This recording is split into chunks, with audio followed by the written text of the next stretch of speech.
Sabi sa James 4:14, what do you know about tomorrow? How can you be so sure about your life? It is nothing more than a mist that appears for only a little while before it disappears.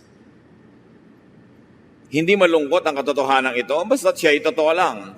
Sabi niya, alam niyo tungkol sa kinabukasan. Paano kayo makakatiyak tungkol sa buhay niyo? Ang buhay ay para lang usok na sandali lang na nababanaag at pagkatapos ay naglalaho. And of course, compared to eternity, life on earth is really very short. So it is important to realize and to appreciate what to do with life. Ano nga ba ang dapat gawin sa buhay na pahiram ng Diyos na sandali lang naman at tiyak ding mababawi? Salamat Ama dahil maaari kaming magbulay-bulay sa mga mahalagang tanong ng buhay. At ngayon, Panginoon, pagpalain niyo po kami ng kaliwanagan. Forgive us our sins, cleanse us, empower us to understand your wisdom so we may live life to the fullest and give you glory. Father, we thank you, committing everything to you in the name of your Son, Jesus, who is the author of life. Ano nga ba ang gagawin sa buhay? Laging tanong yan. Itinatanong pagka nagka-high school, nagsisimulang mag-isip-isip ng mga buhay-buhay, tapos nalilimutan uli ang tanong na yan when people become busy trying to survive. And then, later on in life, when there's more time to analyze life itself, natatanong uli, ano nga ba ang kahulugan ng buhay at ano ang dapat gawin sa buhay o habang nabubuhay? Unang-una, of course, be born. Begin life. But this is not your doing. God does it to you and for you. Psalm 139:14-16. I praise you because of the wonderful way you created me. Everything you do is marvelous. Of this I have no doubt. Nothing about me is hidden from you. I was secretly woven together in the earth below. But with your own eyes, you saw my body being formed. Even before I was born, you had written in your book everything I would do. Napakalalim ng katotohanan na sinasabi ng Psalm 139:14-16. Pero kung ating sasagipin, sasalain, ang pinaka-main message nito is, ang bawat tao ay nilikha ng Diyos, handiwork of God, creation of God, na walang napasama sa ating elemento bilang tao na hindi alam ng Diyos, na hindi niya pinayagan o hindi niya ginawa. Ano lang ang kahulugan nun? Na ang basic personhood and humanity of everyone is from God, is of God, is created by God. And because of that, nasabi niya, you had written in your book everything I would do even before I was born. So meron bang tadhana? Meron bang kapalaran? Pag kinonsider natin ang genetics at in-apply natin itong verse na to sa genetics, o genetics is applied and subsumed under these verses, it is saying, genetically, you made me. Kayo po, Panginoon, ang pumili sa dinami-rami ng ninuno ko, lolo at lolo sa mother and father side, kung kanino ako magmamana ng buhok, ng ilong, ng talino, ng ugali, ng paraan ng pagtawa, ng paraan ng paglakad, ng husay, at pati na rin ng hindi husay, kasi alam nga namang mahusay ka sa lahat. So ang Diyos ang nagtimpla-timpla, naghalo-halo ng iba't ibang mga katangian na galing sa ating genetic pool, lahat ng ating mga ninuno mula pa kay Adan at kay Eva. So apparently, all the genes that would ever appear in humanity were already in Adam and Eve. Pero hindi lahat lumabas sa kanilang katawan. Siyempre, isa lang ang korte ng ilong ni Adan, hindi iba-iba. Pero sa kanyang genes, sa kanyang dugo at laman, ay nandoon at nakatakda ang iba't ibang uri ng korte ng ilong, iba't ibang uri ng kulay ng buhok, iba't ibang uri ng haba at iksi ng mga biyas ng tao na lalabas sa kanyang mga offspring. Ngayon, kung ano ang nangyari sa iyo, kapatid, kung paano ka nilikha, Diyos ang may gawa. Kung magaling ka sa math, magaling ka sa music, magaling ka sa intuitive thinking o sa creative thinking, magaling ka sa sciences, Diyos ang may gawa. Yung mga area na hindi ka magaling, inibinigay niya sa iba para iba naman ang magaling doon. Diyos pa rin ang may gawa ng matatawag na weakness mo, kung tatawagin mong weakness yung area na hindi mo strength. Anong ibig sabihin nito? That God made you who and what you are. Yan ang pasimula sa pagsusuri ng buhay. Your design, your genes gives you some kind of predestiny. Siyempre, pagka nilikha ka ng Diyos na napakatangkad, halos predestined ka na siguro yung magiging airline crew o magiging basketball player o model. Kung nilikha ka naman, ang height mo ay hindi yung hinihingi ng gano'ng mga field, itinakda ka na hindi para doon. Pagka itinakda ka ng Panginoon na ganito, halimbawa, ang talino mo, halos nakasulat na sa iyong palad na yun ang magiging profession mo. Liban na lang labanan mo yun, o liban na lang hindi mo pagbuksan ng pinto ang mga kumakatok na opportunity at hindi mangyari yung nakatakda para sa iyo. You were created and born that way. Hindi mo nilikha ang sarili mo. Kaya ang unang-unang hakbang para magkaroon ng buhay na masaya, masagana, pinagpala, tanggapin mo muna ang sarili mo at huwag ka magreklamo ng magreklamo tungkol sa iyong sarili. May gusto o ayaw ka sa sarili mo, pero hindi naman ikaw ang may gawa niyan.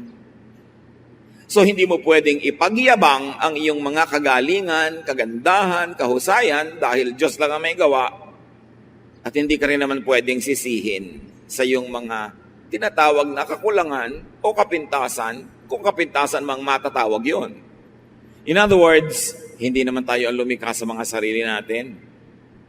Kaya dapat, kung mabubuhay ka ng buo, makabuluhan, mabunga, tanggapin mo ang sarili mo at tanggapin mo rin ang iba.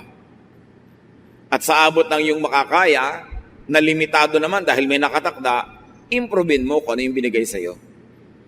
Change from glory to glory. But the Bible says, can a leopard change its spots? Or an Ethiopian change his skin? The obvious answer is no. May mga bagay na pwedeng baguhin at improvein, merong hindi, tinatanggap na lang. Sa ating sarili, sa ating kapwa. Sa inyong anak at magulang, sa inyong kapatid o asawa, sa inyong kaibigan, meron kayong dapat tanggapin na nakasulat, nakatakda sa kanyang dugo at laman, genetically, nando na. Merong pwedeng improvein, baguhin yung napalagay lang doon because of nurture and conditioning. Pero genetically, nung ipinanganak ka na, halos nakatakda na ang lahat. Kaya, pag tinanggap natin yan, handa na tayo ngayon na alamin kung ano ang papel natin sa buhay at papelin yun. Kasi pag hindi mo pinapel yung papel mo, magiging second or third class ka lang na trying hard, copycat of somebody else. Ecclesiastes 3:1-2, everything on earth has its own time and its own season. There is a time for birth. Be as you were created and designed. Sabi, pwede bang lumaban ang palayok doon sa gumagawa ng palayok na sinasabi, bakit ganyan ang ginawa mong korte sa akin? Oh, bakit wala akong tangkay? Bakit ganito? Bakit ganon? No. He is the potter, we are the clay. Mas maaga nating matanggap yon, mababawasan ang pakikipagtunggali mo sa mga totoo at natural sa'yo. At mababawasan ang pressure na binibigay mo sa iba, na pilitin yung silang baguhin sa mga bagay na hindi naman talaga nababago, tinatanggap na lang at nai-improve naman. So be at peace with yourself and with others. That's how you live life. Pastor, paano ko po pakikasamahan ng asawa ko, laging tanghaling magising? Lagi namin pinag-aawayan, ang tagal-tagal na, tanghali pa rin siyang magising. O di hayaan mo siyang matulog hanggang tanghali. Yung pala ang likas niya kaysa mag-away kayo araw-araw. Kung pwede ka mag-adjust para sumabay sa kanya, adjustan mo. Kung hindi, di magkaiba kayo ng schedule sa umaga. Kaya magulo kuminsan ang buhay natin, lalo sa loob ng pamilya, pinipilit nating baguhin ang lahat ng tao. Mga magulang, kung may isa, dalawa, tatlo kayong anak, hindi pwedeng pare-pareho sila ng ugali. Kasi iba-iba ang pinagkunan ng mga ninuno at iba-ibang timpla. Hindi mo pwedeng hanapin kay bunso yung mga katangian ni panganay. Magulo yung ganon. At mga wives, hindi nyo pwedeng hanapin sa asawa nyo yung katangian ng inyong bayaw o katangian ng inyong kumpare. Magulo yun. Magsimula tayo sa pagtanggap sa ating sarili at sa ating kapwa tulad ng walang patakarang pagtanggap ni Jesus sa atin. Mas tahimik na unang hakbang yun ng buhay. So be born, accept who you are, then grow up. Luke 2:52, and Jesus grew in wisdom and stature and in favor with God and man. So even the Lord developed, He grew. Hindi naman siya ipinanganak na kompletong-kompleto na yung divinity at humanity niya. He grew. So you keep growing and do not stagnate. Kailangan yung alam mo last week, pinalitan mo na ngayon kasi may bago ka ng magandang nalaman. Kailangan yung sistema mo nung 3 years ago, nag-improve na, hindi laging yun, because you have to keep growing. And grow as you were created and designed. Huwag pilitin na maging iba. Doon ka lumago kung saan ka talaga nakahapay, kung saan ka nakatakda. Yun ang i-develop. Leave life stages behind, rising on their foundation. You are an infant first, then a child, and then a boy or a girl, and then a young man or a young woman, then a young adult, then an adult, then a senior adult. Live according to the stages of your life. Huwag magbata-bataan kung matanda na at huwag piliting tumanda yung bata. Yung bata ay bata, huwag nating piliting magkilos matanda. May panahon para sa lahat ng bagay. May panahong maging bata, may panahong tumanda, at may panahong napakatanda. Do not fast forward adulthood in children. We have all the time in the world to become and to remain old. Dapat hindi sobrang agahan yon. 1 Corinthians 13:11. When we were children, we thought and reasoned as children do. But when we grew up, we quit our childish ways. So let children be children, but we should move on and become adults. Sabi nga ng desiderata, iwan mo yung tapos na. Gracefully surrender the things of youth and accept what your present stage offers. Kaya yung mga iba, ayaw aminin na tumatanda na sila, dapat yang ipagmalaki. Kasi may mga tao hindi pa nga naisilang stillborn na, no isilang patay na. Meron 10 pa lang namatay na. Ngayon ikaw 60, 70, itatago mo. Dapat mo ipagpasalamat, ipagbunyi. Look, nadaanan ko na kutakot-takot na bagyo, lidol, mga revolusyon, mga snatcher, mga murderer. Pero heto ko, buhay pa, salamat. Hindi itinatago ang edad, yan ay ipinagbubunyi. And then after a time-limited, dependent childhood, mature, and produce what you need. Dapat dependent ka lang habang batang-bata ka pa o sobrang tanda na. In between, you must be self-sufficient. Make money. Make a lot of money. Para meron ka ring itustos sa sarili mo at ipamigay pa sa mga ibang may kasakit o sobrang bata o sobrang tanda na hindi nila kayang lumikha ng yaman. Ecclesiastes 10:19. Church, read aloud. Money is the answer for everything. Ulit, I want to read it aloud. Yes, the Bible says so. Huwag kayong magpanggap na hindi kayo mukhang pera. Huwag lang tayong umibig sa pera na mas ibig natin kaysa sa Diyos o sa kapwa o sa kabutihan. But you must produce money. Dahil kada kilos mo gastos. Hindi pwedeng banal ako, hindi ako mukhang pera. No, sabi sa Bible, money is the answer for everything. Pag wala kang pera, wala kang ma-tithe. Dapat meron. And then make a surplus for others. Gawin natin dapat ambisyon kung hindi pa natin ginagawa to make a lot of money. Then ipamigay mo kung sobra-sobra. Sa mga karapat-dapat, hindi sa mga tamad. Ipamigay sa tama. Proverbs 31:16, yung mahusay na babae, she knows how to buy land and how to plant a vineyard. And she always works hard. She knows when to buy or sell and she stays busy until late at night. So ganun daw ang magandang katangian, maging ng babae. Mahusay magnegosyo, nagba-buy and sell, laging kumikita. Gumagastos, yes, pero kinikita ang ginagastos. Ephesians 4:28, if you are a thief, quit stealing. Be honest and work hard so you will have something to give to people in need. So napakasarap na kumita ng higit sa iyong kailangan, meron kang pwedeng ipamigay. And one of the greatest pleasures in life is to give to deserving people. Titus 3:14, our children should learn to spend their time doing something useful and worthwhile. So bata pa lang, tinuturoan na natin humilig sa negosyo, humilig sa trabaho, humilig sa paghahanap buhay. What else do you do in life as you grow older? Do the maximum good. Lahat ng pwedeng gawing mabuti, gawin. Dahil yan ay tanim na may bunga at ikinalulugod yan ng Diyos. Live life in and through its cycles.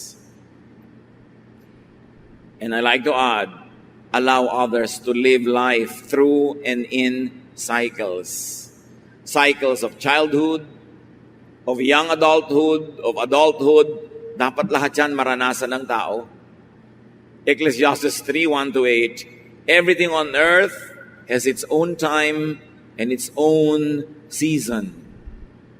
There is a time for birth and death, planting and reaping. Lahat may panahon. May panahon ng pagtatanim, mayroong panahon ng pag-ani. So kayo na mga tinaniman ng mabuti, dapat magkaroon naman ng ani yung nagtanim sa inyo para may panahon din sila ng ani. Live and enjoy life stage and cycle. And do not resist or fight time and aging. Lahat halos sa cosmetics ngayon is to fight aging. Why will you fight aging? Age is a gift from God. Basta may kasamang wisdom sa pag-age ng tao, everything is worth it. There is time for killing and healing, for destroying and building, for crying and laughing, weeping and dancing, for throwing stones and gathering stones, for embracing and parting. There is a time for finding and losing, keeping and giving, for tearing and sowing, listening and speaking. There is also time for love and hate, for war and peace. So anong sinasabi sa atin Solomon? Maiksi ang buhay compared to eternity, pero ito'y sapat para magkaroon ng oras sa lahat ng bagay. At huwag pagtakhan. Pagka mayroong mga problema, ang lungkot-lungkot ko po ngayon, ano pong gagawin ko? Di malungkot ka. Panahon ng lungkot. Ba't ka ba malungkot? Namatay po ang asawa ko. Alangan naman sumaya ka. Di malungkot ka. Ba't mo pinaproblema yung lungkot mo? Hayaan mo siya, mauubos din yan. Kasi may time naman for dancing. So for time ng dancing and enjoyment, huwag ka mag-isip ng problema. Ang atupagin mo yung enjoyment. You have a lot of time for your problems. Pero sayang yung opportunity na masaya, may kainan, may fiesta, merong pagtitipon, tapos ang iniisip mo, problema mo. There's a time for that. Especially when you're alone. Pero pag may mga tao, pwede mo silang ma-enjoy, pwede ka nalang ma-enjoy, sinasayang mo ang pagkakataon.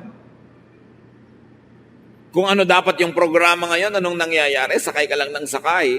Huwag mo nang balikan yung problema mo ng nakaraan, kasi hindi oras yun ngayon para mo isipin. At huwag mong isipin ngayon yung magiging problema mo bukas. Pagdating niya bukas, tsaka mo na isipin. Kung anong nandito, live in the moment. Be in the moment. Enjoy if it's enjoyable. Mindful that it won't last. Gusto ko idiin mga kapatid. Pag enjoyable yung time, lubusin nyo, lasapin nyo yung sarap at saya.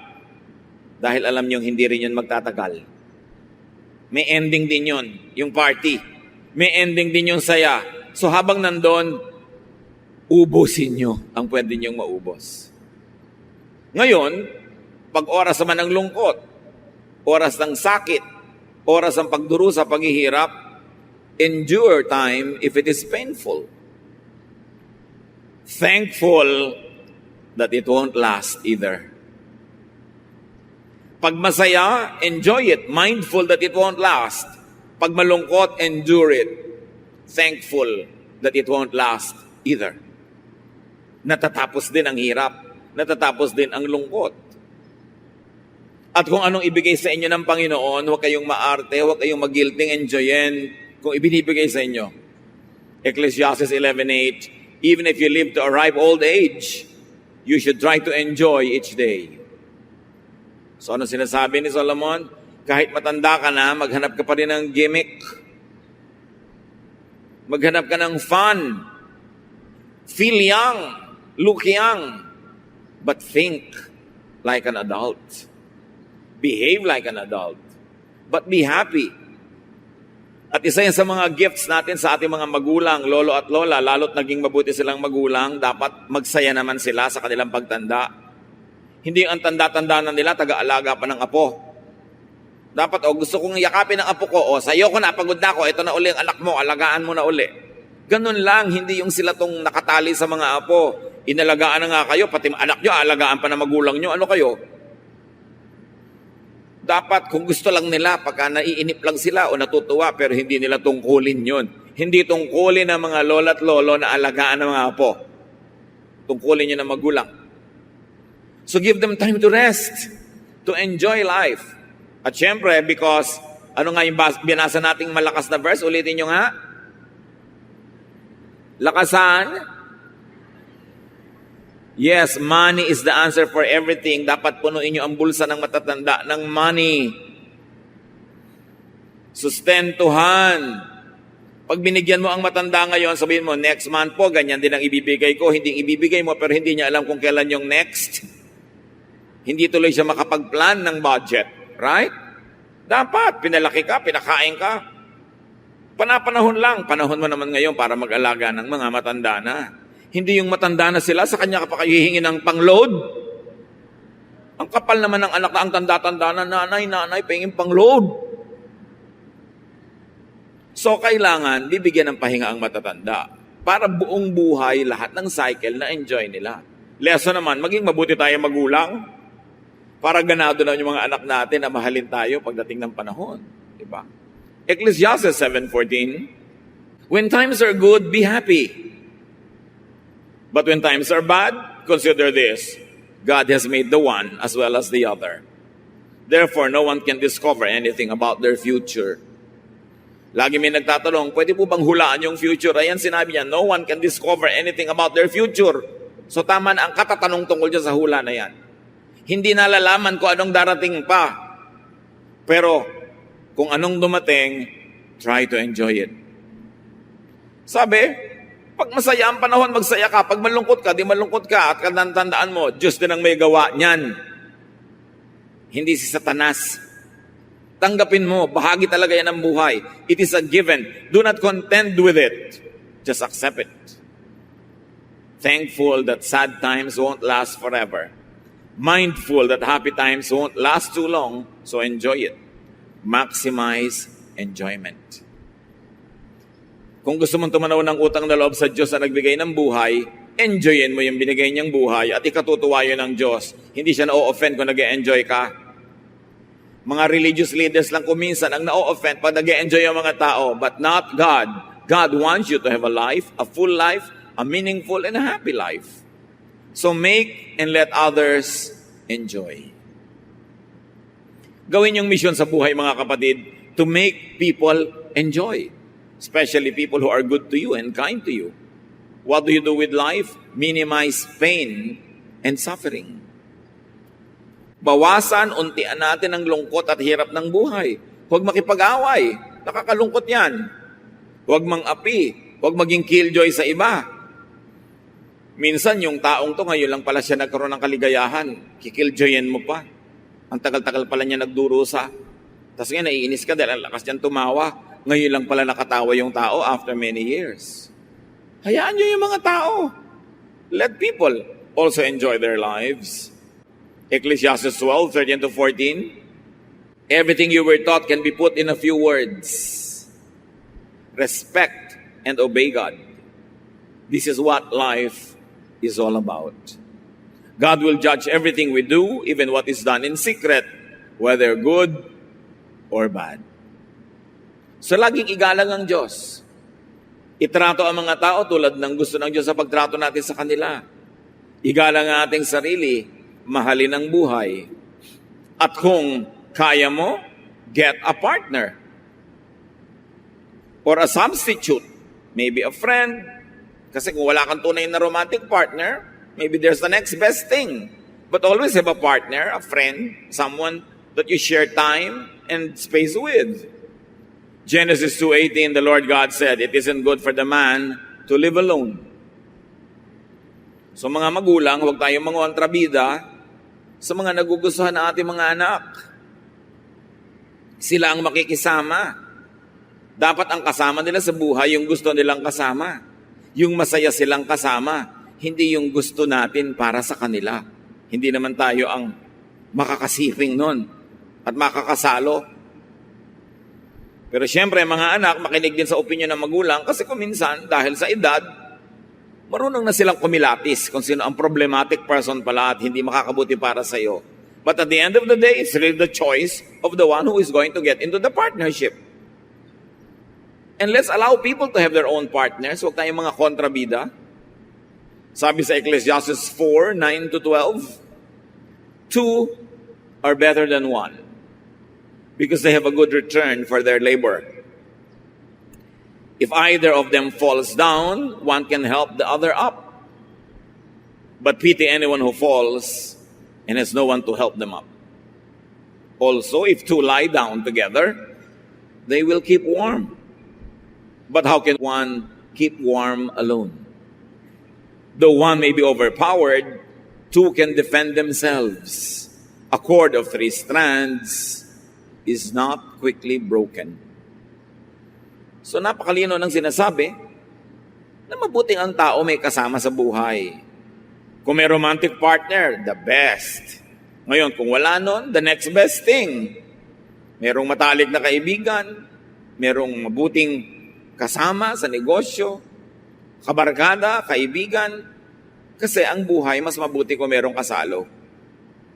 At tayo naman, huwag maging maramot, huwag maging mapagkait sa ating kapwa na nangangailangan ng kasama sa buhay. Marami ganyan mga anak, mabubiyudo ang tatay, mabubiyuda ang nanay, ayaw ng pag-asawahin uli. Remember that marriage is only until one of them dies. And when one passes on, the person is free to marry again. Maraming mga anak ayaw pagsawahin yung tatay. Paano naman ang gusto makaasawa ng tatay? 18. Anong gusto yung asawa ng magustuhan ng tatay nyo? 90. Isa pang aalagaan din niya. Alam nyo, akala natin last lang yon, yung gusto ng matanda bata. Hindi lang yon. Kasi siyempre, nakakaramdam na siya ng mga sakit sa katawan, hirap maglakad. Alam mo, kumuha pa siya ng isa pa niyang aakayin. So nagkakaroon siyempre ng natural attraction sa young, sa strong, sa cheerful, sa happy. Why na ipagkakait sa mga magulang yon? Dahil natatakot kayo may kaagaw kayo sa mana?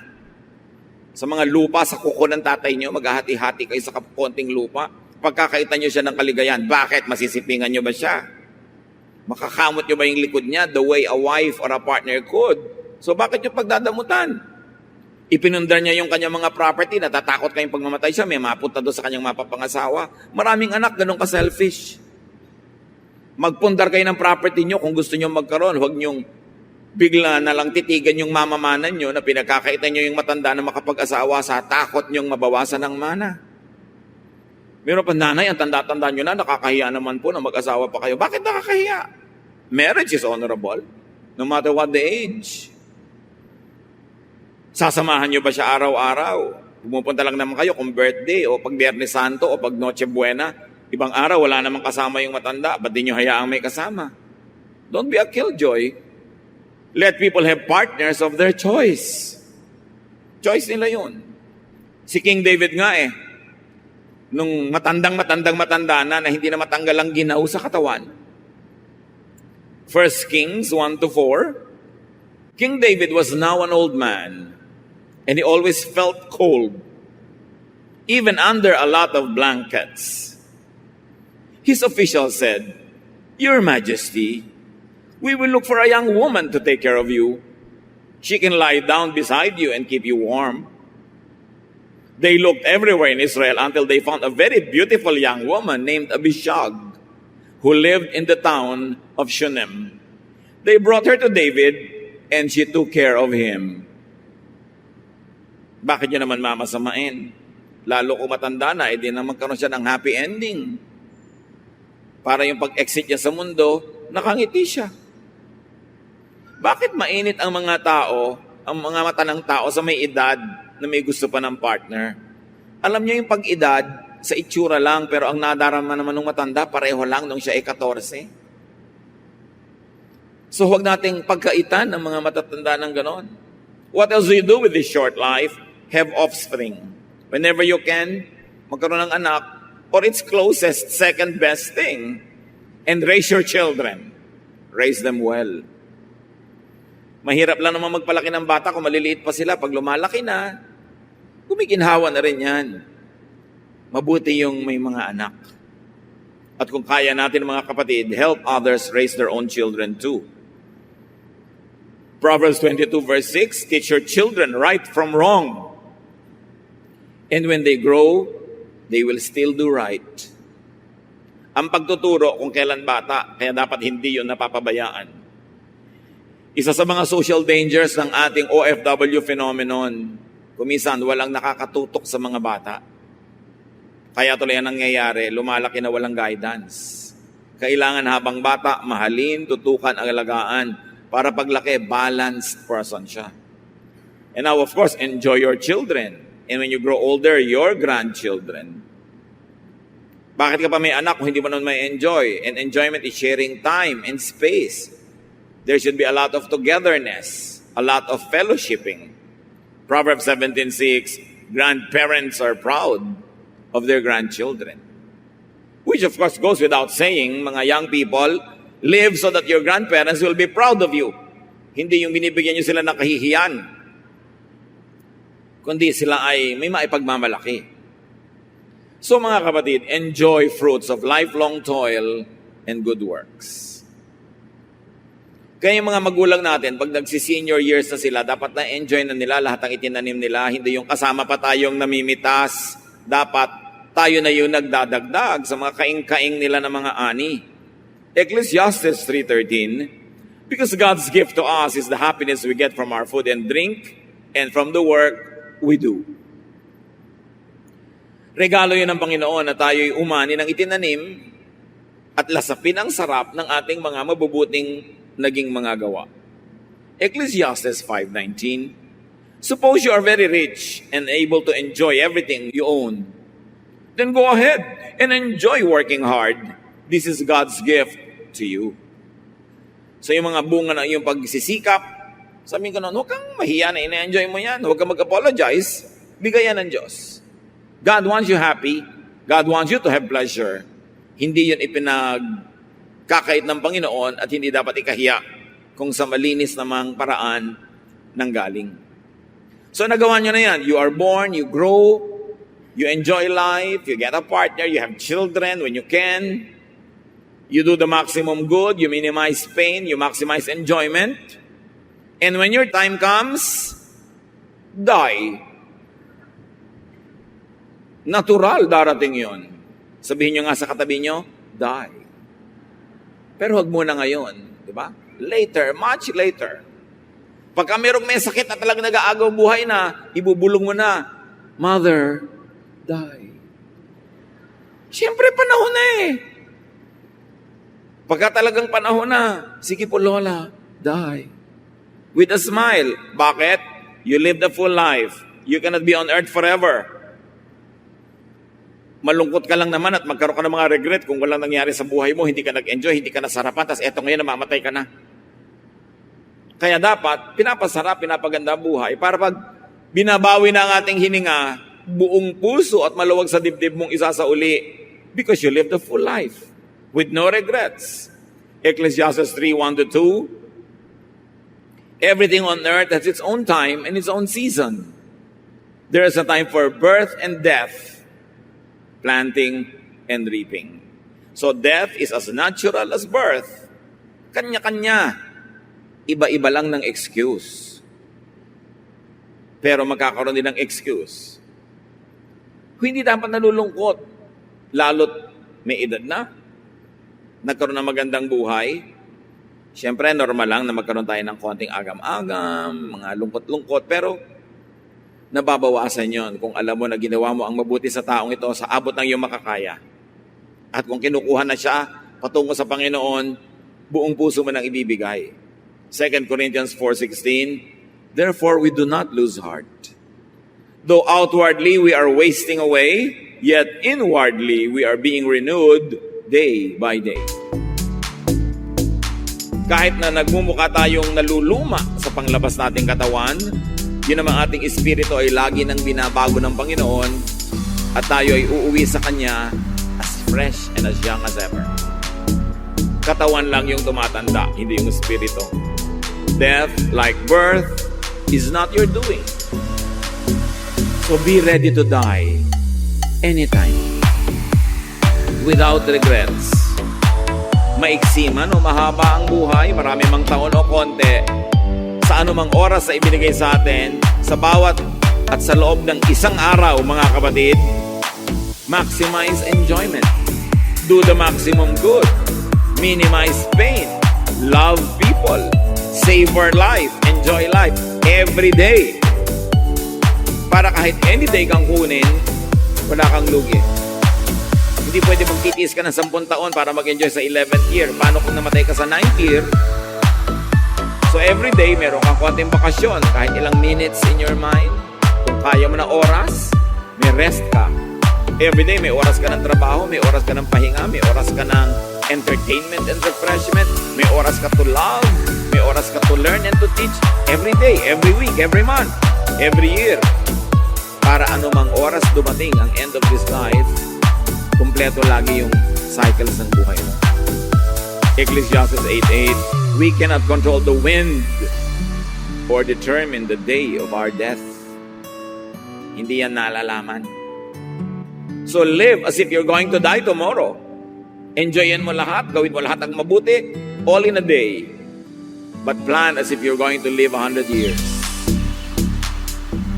But be ready to meet your Maker anytime. And also, be ready for other people's death. Hindi lang tayo dapat handa sa sarili nating pagpanaw sa mundong ito, handa rin tayo sa pagpanaw ng iba, lalo na mga mahal natin sa buhay. Paano tayo naghahanda? Mahalin mo na ngayon. Bigyan mo na ngayon. Patawarin mo na ngayon. Pagbigyan mo na ngayon para bukas, kung siya pinawian ng buhay, wala kang ipinagsisisi. May sakit, dalawin mo na pag nalaman mo agad. Hindi yung next week pa dahil baka bigla siyang bawian ng buhay sa gitna ng week. Eto ka ngayon, nagsisisi. Bahala ko lang ang dalawin. Hindi na ako nahintay. Bakit naghihintay ba ang kamatayan? Para hindi tayo sobrang mabigat ang loob pag merong sumakabilang buhay, lahat ng kaya nating mabuting gawin, gawin na natin. Wala kang guilt. At na-enjoy niya ang iyong kabutihan. And when God calls you, then enter eternity. Next chapter naman ng buhay. Absent in the body, present in the Lord. Solomon says that when we die, the body returns to the ground where it came from, and the spirit returns to God who gave it. So minus all the human and earthly drama, that is really glorious to return to God. Pero dahil hindi naman natin talaga alam na alam kung ano naghihintay doon, kaya hanggat maaari, nagtatagal tayo dito kasi itong alam natin, itong kilala natin, but God has a plan for you. So live your life now while on earth, and when God calls you, go there. 2 Corinthians 5:8, we should be cheerful because we would rather leave these bodies and be at home with the Lord. So ganun din dapat ang pagharap daw, maging sa kamatayan hanggang maaari. Be cheerful because you will leave this body but be at home in God. Kaya ang sabi ng Philippians 1:21, if I live, it will be for Christ. And if I die, I will even gain more. Because I will be with Christ. So between birth and death, there is a very narrow timeline. Make the most out of life. Huwag kayong magsayang kahit ng isang araw. Yung nagtutulog ka, nakatunganga ka maghapon. Sayang. Lalo't kung mahaba ka rin naman matulog sa gabi. Kung kumpleto na ang tulog mo sa gabi, huwag ka na magtulog sa araw. Dumalaw ka sa isang mahal mo sa buhay. Magsulat ka ng nobela. Sumulat ka ng tula. Magtanim ka ng halaman. Kumain ka na masarap. Mag-volunteer work ka sa mga nangangailangan. Gumawa ka ng mabuti para sa iyo, para sa kapwa. Bawat araw meron nun. Kasi yung araw na walang nangyari, sayang. Bilang ang ating mga araw. Killing time is harming your own eternity. Kaya ano kayang gagawin ko ngayon na mabuti? Hindi walang magawa? Sayang, wala kang magawa. Kung alam mo lamang sana ang iniisip ng mga paralitika, mga hindi makagalaw, mga puro tubo ang katawan na hindi makagalaw, kung anong gagawin niya sa katawan niya kung katulad mo na pwedeng gumalaw, tapos ikaw na pwedeng gumalaw, walang ginagawa. Sayang. And do not problematize life. Live it. And let others live their own lives. Every moment of it. Live day by day. Live by the moment. Live in the moment. Mga kapatid, kumakain kayo halimbawa, stop texting. Maliban na lamang na life and death yun. Magkakaharap kayong pamilya, wala naman nag-uusap, nagte-text lahat. Pagkakataon nyo na yun na mag-usap-usap, mag-fellowship. Kaya meron isang matinong ina, ang husband niya nagtatrabaho abroad, uuwi sa bakasyon, sabi sa mga anak, pag nandito ang daddy nyo, walang internet, walang Facebook, walang text. 10 minutes lang everyday. Asikasuhin yung daddy nyo, makipag-usap kayo, makipag-fellowship kayo. Dahil sayang ang oras. Pag kumakain kayo, lasapin nyo yung kinakain nyo. Yung lasa, enjoy nyo sa inyong labi, sa inyong dila, sa inyong lalamunan. Hindi lunok lang ng lunok na hindi nyo nalalasahan. Hihiga ka, lasapin mo yung sarap ng bagong palit na bedsheet. Yung lambot ng iyong higaan, yung lamig ng electric fan o ng aircon o ng hangin. Enjoy the moment because it is God's gift. Bakit tayo binigyan ng tenga? Para marinig mo ang musika. Merong musika, may iyak ng bata, may tawanan ng mga bata, may ihip ng hangin, huni ng ibon. Enjoy it. Kaya ka binigyan ng tenga. Sayang naman, ang daming humuning ibon, hindi mo malang napansin. Kaya ka binigyan ng mata to look at nice things and beautiful things. And when you look at painful things, to do something so that that pain could be alleviated. Kaya ka binigyan ng dila na panglasa para pag kumakain ka, masarapan ka, hindi ka lagi nagmamadali. Pagkakain ka, relax and enjoy the meal. Enjoy the conversation. Be in the moment. Merong mga nanonood na nga ng magandang sine, text pa rin ang text, nakikipag-usap pa sa phone. Nandun ka na nga. Kung ano yung nandun, yun ang gawin. Lagyan ng oras para sulit ang bawat sandali. Hindi mo alam kung bukas mabigla ka mabingi. Biglang may pumasok na ahas sa tenga mo at nabingi ka na. Hindi mo na alam. So enjoy hearing now while you can. Habang nakakakita ka, tumingin ka na mabuti. Habang nakakalakad ang iyong paa, maglakad ka na, mag-gimme ka, mamasyal ka. At huwag kang mangharang doon sa mga gustong mamasyal. Kasi may mga moment na hindi ka makalakad. James 4:14, what do you know about tomorrow? How can you be so sure about life? It is nothing more than just mist that appears for only a little while before it disappears. So live mindfully. Kung anong nagaganap ngayon, doon yung ilagay yung isip nyo. Nandyan yung tatay mo, nagsasalita, pakinggan mo, hindi yung lumilipad ang isip mo. Kasama mo yung asawa mo, enjoy the moment, hindi yung kung ano-anong ini-imagine mong ibang bagay. Savor the time and place. Nagbabakasyon kayo, huwag kang umimbento ng gulo o away. Sige na, todo pasa na lang, lampas lahat para masarap ang panahon. Savor the sensations and the feelings. Napakahalaga ng feelings. Expose yourself to what makes you feel good. There's nothing wrong with that. Basta hindi nyo ninanakaw o inaagaw sa ibang tao. And make people feel good. Mga kapatid, binigyan tayo ng dila. Dapat more than 95% of the time, pag may sinabi tayo sa kapwa, they feel good. Not bad. At kung magkikriticize tayo, let it be founded on truth and criticism na hinihingi ng tao. Pero marami sa atin, paano natin minimisuse ang ating dila? Pag nagsalita tayo, may nasasaktan, may nagdaramdam. Meron people who feel bad. So ano kayo, gift or curse to humanity? Make people feel good. Compliment them. Ang ganda-ganda ng haircut niya, appreciatein mo. Bihis na bihis ang iyong asawa, may lakad kayo, parang wala ka nakita, parang isang sakong bigas lang yung nakita mo, wala ka man lang comment. Di mo man lang sabing, napakaganda talaga ng asawa ko, napakapalad ko. Di ba ang saya-saya niya, bukas ang init-init na sinangag ang kakainin mo, hindi lamig. Make people feel good. Akala niyo ba yung mission, yung magpunta lang sa Africa, sa mga kabundukan, dalhin doon ng Biblia? Ang mission is to bring the love of Jesus to the next person. Hindi mo kailangan magbiyahe ng malayo. Bring the love of God, the cheer, the happiness, the pleasure. Mission yun. Sabi ni Lord, I came that you might have life and find it to the full. So when you make people find their lives and their fullness, you are doing the mission of Jesus. Jesus has come to me. All of you are tired and heavy laden, and I'll give you rest. So when you give rest to people, you are doing the work of Christ. Hindi lang yung magtayo ng mga simbahan at gumawa ng mga evangelistic rallies. Well, yes, they are works of Christ. Pero hindi lang yun ang ibig sabihin nun. When you make people happy, when you give them peace, when you give them love, you are extending heaven to people.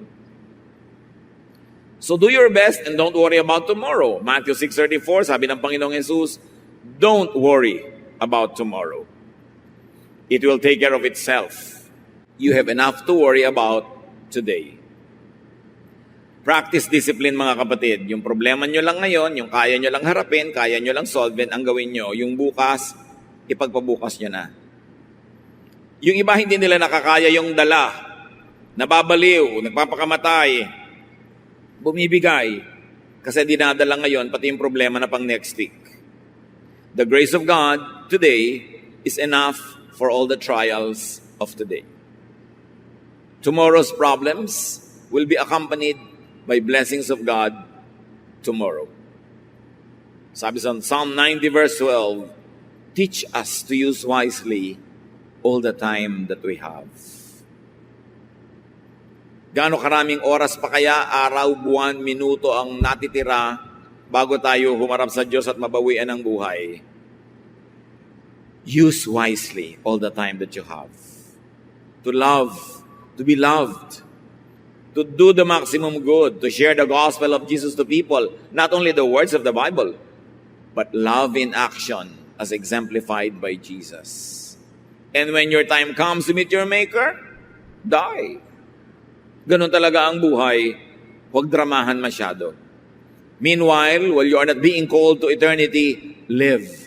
Get a life. Kaya nga napakaganda ng Tagalog na mabuhay. Sabi sa Spanish, a vida. Kailangan magkaroon ng buhay ang tao para hindi sayang ang panahon. Ama namin sa langit, salamat sa pahiram niyong buhay. Nawa huwag niyo kami makitang bulagsak, nag-aaksaya, sumisira ng minuto, ng oras, ng araw, ng linggo, ng buwan, ng taon. Kundi matuto kami to be responsible. At aming ma-appreciate, Panginoon, na ang lahat ng ito bigay niyo, may kahulugan at may misyon, may hirap, may sarap na kasama ang bawat sandali. Teach us to be wise, how to deal with time, and how to live life to the fullest. Pagbulay-bulayan natin, mga kapatid, kung paano i-apply sa buhay ang mga pinagsaluhan natin. Lord, teach us to number our days.